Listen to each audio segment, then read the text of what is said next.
On October 3, 1986, a routine patrol mission of a Soviet submarine K219 took a catastrophic turn, one that would send shockwaves through both the Soviet Union and the United States, while leaving a dangerous legacy beneath the ocean's surface.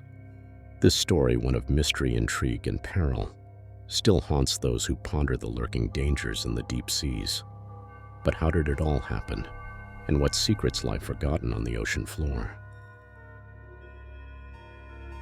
K219 was a Soviet Yankee-class nuclear submarine carrying 34 nuclear warheads when disaster struck. As it silently patrolled 680 miles northeast of Bermuda in the North Atlantic, an explosion ripped through the vessel.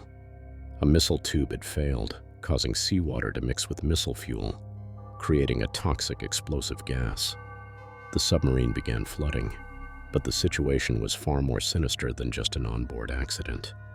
There were over a dozen nuclear missiles on board.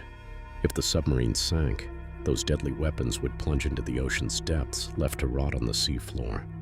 Could these nukes ever resurface, or worse, be weaponized again? The submarine's crew valiantly attempted to control the damage, but the escalating situation was more than they could handle. Despite their efforts, the K219's reactor threatened to go critical. In a desperate act of sacrifice, 20-year-old officer Sergei Preminin managed to shut down the reactor, saving his comrades from a nuclear disaster, but tragically losing his own life in the process. His bravery remains one of the more human elements in this chilling tale, but it begs the question, at what cost are we willing to secure nuclear safety? For hours, the submarine floated, crippled as its crew awaited rescue. Eventually, the K219 sank to the bottom of the ocean, along with its dangerous payload of nuclear warheads. To this day, the submarine and its deadly arsenal lie on the seabed, nearly 18,000 feet below the surface.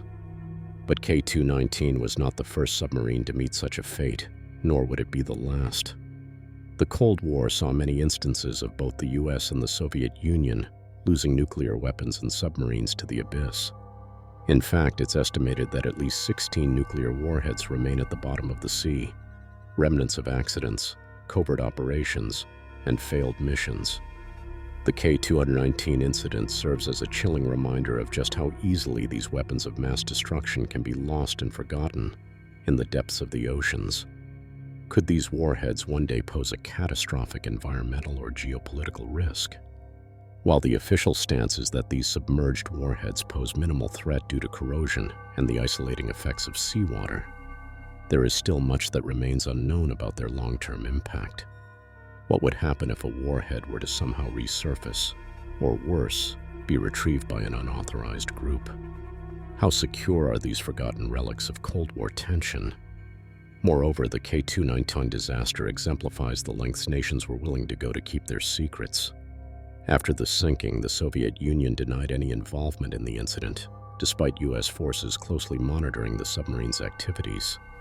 Was the explosion truly an accident, or was something more sinister at play? Some suggest that the incident was the result of sabotage, though official records have yet to confirm such suspicions. Could there be more to the story than meets the eye? The K219 tragedy not only took the lives of 4 Soviet sailors, including the courageous Preminin, but it also left an indelible scar on the delicate balance of nuclear power during the Cold War. It raises haunting questions.